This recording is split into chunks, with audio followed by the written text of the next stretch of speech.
Hola, soy el hijo de Sam y te invito a entrar al mundo retorcido. Corría el año de 1965, más concretamente el miércoles 9 de junio. En la casa marcada con el número 14A28 de la calle 27 Sur en Bogotá, se encontraba escondido el bandolero más temido del país por aquellos años. Tanto que muchos lo tienen, al mismo nivel del Pablo Escobar de los 80, pero sin el dinero. Después de más de 4 horas, el fuego cruzado fue dado de baja. Los soldados que combatieron esa tarde pusieron en la derruida puerta de la casa donde cayó el bandido un cartelito que en letras de afán rezaba: aquí peleó durante 4 horas un cobarde criminal contra 1200 valerosos soldados de la patria. Se llamaba Efraín González, estaba solo, tenía 32 años y esta es su increíble historia. Antes de entrar a hablar de Efraín González, hemos de entender las circunstancias de la época que le tocó vivir. Después de 1948,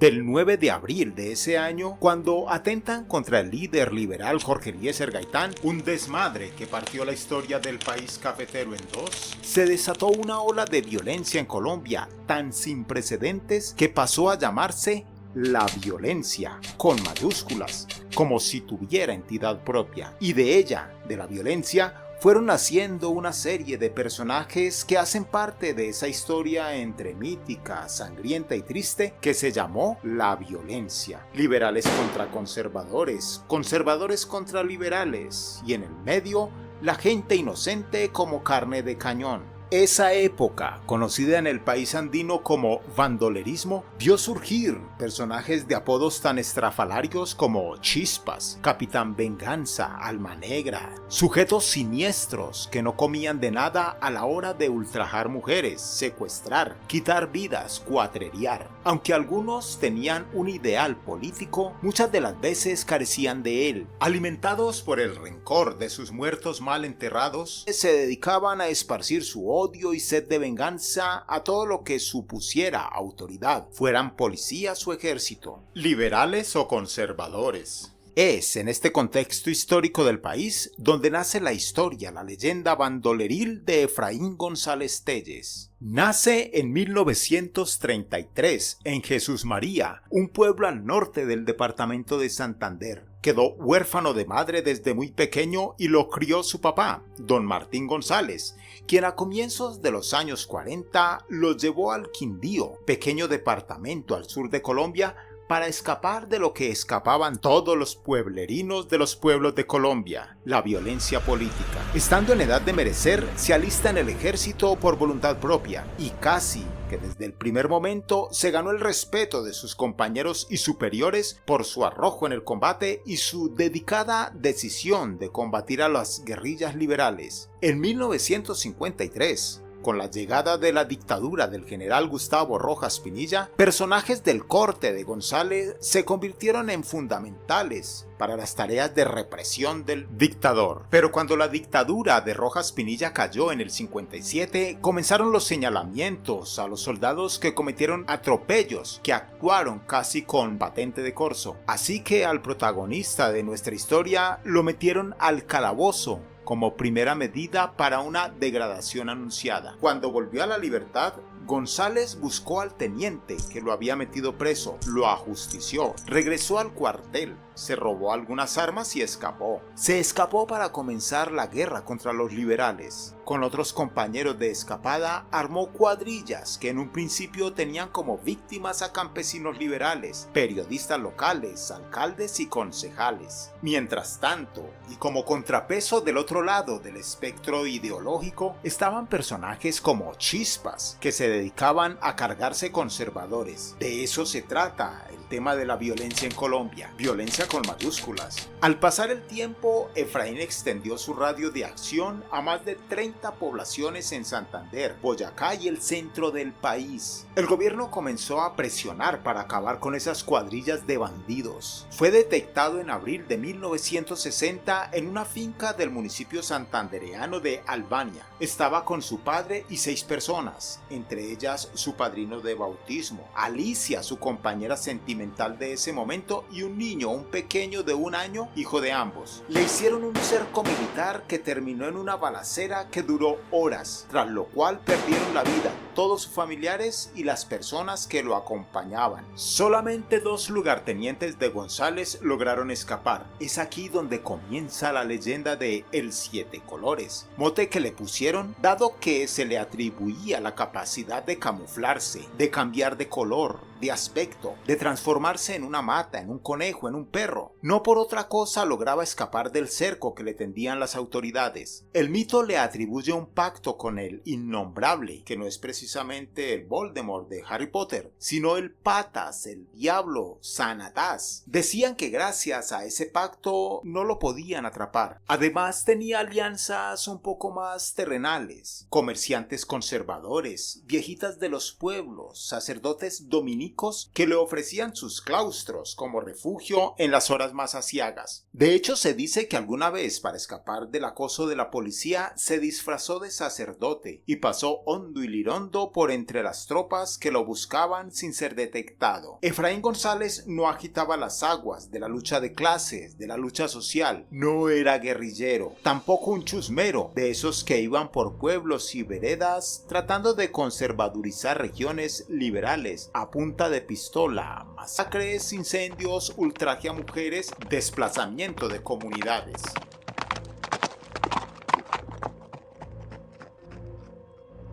Ahora volvamos a aquel miércoles 9 de junio de 1965. Las autoridades no podían fallar esta vez. Estaban seguros de que en la casa marcada con el número 14A28 de la calle 27 Sur en el barrio San José de Bogotá se escondía el bandolero. Había sido delatado por Araminta, una de sus mujeres, movida por los celos y por la recompensa que ofrecían por él. Recompensa que era jugosa. En las paredes de los negocios, en los postes de la luz y en avisos de prensa se ofrecían 50,000 pesos de la época por su cabeza, equivalentes aproximadamente a 162 millones de pesos actuales en términos de salarios mínimos, o lo que es lo mismo, $32,000 de hoy. Al final, al informante el gobierno entregó 100,000 pesos, o lo que es lo mismo, $70,000 al cambio de hoy, menos impuestos. En minutos, la calle se transformó en un escenario de guerra. Centenares de soldados se apostaron en los techos de las edificaciones vecinas y en las calles adyacentes. Conminado a rendirse, respondió con una frase propia de su carácter: "De aquí me sacan es pero muerto, partida de hijuetantas. Conmigo la pelea es peleando, ¿cómo la ven?". Y siguieron disparando. 2 agentes ingresaron en la habitación donde se encontraba para acabarle la fiesta. Uno salió muerto y el otro herido. El muerto se llamaba Soldado Evilio Millán Murillo,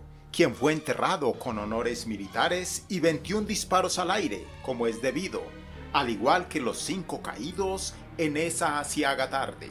Después de esa temeridad, las tropas de avanzada tuvieron que retroceder. La lluvia de disparos hacían temer lo peor, que en la casa había por lo menos un par de docenas de bandidos y francotiradores apostados en todas las ventanas, que disparaban por las endijas de las puertas, por los huecos de los muros, que tenían todo cubierto. El coronel José Joaquín Matallana, jefe del operativo, solicitó más refuerzos, pues todavía no daba la batalla por perdida. Cuando las inocentes mujeres que habitaban la casa pudieron salir tras una pequeña tregua, contaron a los oficiales que ahí adentro había solo un hombre. Por la respuesta al fuego del ejército, el teniente Harold Bedoya, quien después sería comandante de las fuerzas militares, candidato a la alcaldía de Bogotá y a la presidencia de la República, pensó que las mujeres mentían. 2 horas después se daría cuenta de que las asustadas señoras estaban en lo cierto. Decididos a no perder más hombres, llamaron a fuego de artillería con un cañón de 40 milímetros que estremeció una y otra vez los cimientos de la casa, pero sin lograr su objetivo. Nunca se sabrá con cuánta munición contaba González, pero la tarde se fue alargando fue alargando hasta las primeras sombras de la noche, mientras una multitud, a riesgo de ser blanco de cruces de disparos, se agolpaba a los alrededores y gritaban vivas al bandolero. Contaría la picaresca nacional, en un alarde de humor negro, que el presidente de la época, Dr. Guillermo León Valencia, consideró la posibilidad de llamar a la Embajada de Estados Unidos para que el país del norte apoyara a la patria bananera con un par de achacosos B-52 o lo que a bien tuvieran para dar de baja al cobarde bandido que se refugiaba en una casa en el barrio San José, al sur de Bogotá. Una exageración, por supuesto, pero que retrata a las claras la magnitud del evento. No fue sino hasta las 7 de la noche que a las fuerzas del orden se les ocurrió usar gases lacrimógenos. Las columnas de humo se elevaron sobre la edificación y entonces, como alma que lleva el diablo, González o el Siete Colores corrió y corrió y corrió bajo una lluvia de balas. Una o dos veces cayó, una o dos veces se levantó para reemprender la fuga. Después de saltar un muro, quedó fuera del alcance de las mirillas de los perseguidores y de la vista de los curiosos. Sin embargo, cuando a uno le llega la mala hora, le llega, y ese era el día señalado de Efraín González. Brincó una tapia y se topó de frente con un soldado, identificado como José Cañas Cañas. El soldado, impávido y asustado, no supo qué hacer. Efraín González, sí, lo que hacía siempre, disparar primero, pero esta vez falló. Solo le rozó el lóbulo de la oreja derecha al militar. Parte sin novedad. En cambio, el servidor de la patria apuntó y acertó. El militar tuvo la gentileza de propinarle 2 certeros y mortales disparos. El bandolero se desvaneció con un boquete en el rostro. Y exactamente en ese último suspiro comenzó la leyenda.